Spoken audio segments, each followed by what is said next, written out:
Share বাজার crash করলেই কি আপনার বুকটা একটু ধড়ফড় করে? ভাবছেন জমানো টাকাটা এখনই শেষ হয়ে যাবে। 17 বছর ধরে এই পার্সোনাল ফিনান্স লাইনে আছি। হাজার হাজার মানুষকে দেখেছি প্যানিক করতে। কিন্তু আপনি কি জানেন এই ধসের মধ্যে লুকিয়ে আছে কোটিপতি হওয়ার একটা সিক্রেট? সাধারণ মানুষ যখন ভয় শেয়ার বিক্রি করে পালায়, বুদ্ধিমানরা তখন হাসে। কেন জানেন? ভিডিও ঠিক 45 নম্বর সেকেন্ডে এই একটা ম্যাজিক ট্রিক বলবো, যা জানলে আপনি আজ থেকে মার্কেট করলে আপনি কাঁদবেন না, বরঞ্চ মিষ্টি বিতরণ করবেন।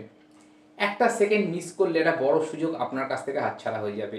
তো গল্পটা শুনুন। শপিং মলে যখন 50% ডিসকাউন্ট দেয়, তখন আপনারা লাইন দেন তো? তাহলে যে কোম্পানি গতকাল 1000 টাকায় কিনতে রাজি ছিলেন, আজকে মার্কেট কারেকশনের জন্য সেটা 700 টাকায় পেয়ে পালিয়ে যাচ্ছেন কেন? মনে রাখবেন, মার্কেট ক্র্যাশ কোনো লোকসান নয়, এটা হলো স্টক মার্কেটে একটা ক্লিয়ারেন্স সেল।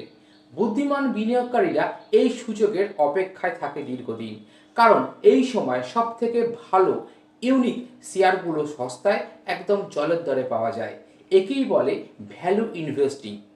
বিনিয়োগের ক্ষেত্রে এই কথাটা আপনারা অনেকবার শুনে থাকবেন, কিন্তু সাধারণ মানুষ ভয় পেয়ে মাঝপথেই লসটা বুক করে বেরিয়ে যায়। আপনি কি ঠিক সেই ভুলটাই করছেন? এবার শুনুন 45 সেকেন্ডের সেই সিক্রেটটা। মার্কেট যখন পড়ে তখন প্যানিক না করে ভালো ফান্ডামেন্টালি কোম্পানির শেয়ার অল্প অল্প করে অ্যাকুমুলেটেড কেনা শুরু করুন।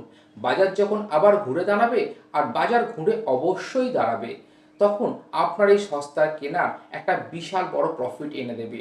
লস নয়, সুযোগটাকে চিনতে শিখুন। এই রকম প্র্যাকটিক্যাল ফাইন্যান্সিয়াল নলেজ পেতে এখনই আমাদের দুটো চ্যানেল, সুব্রত ক্যাপিটাল এবং স্মার্ট বাঙালি ইনভেস্ট করো, দুটো চ্যানেলকে সাবস্ক্রাইব করুন। দেখা হচ্ছে পরের ভিডিওয়। ভালো থাকবেন। জয় জগন্নাথ।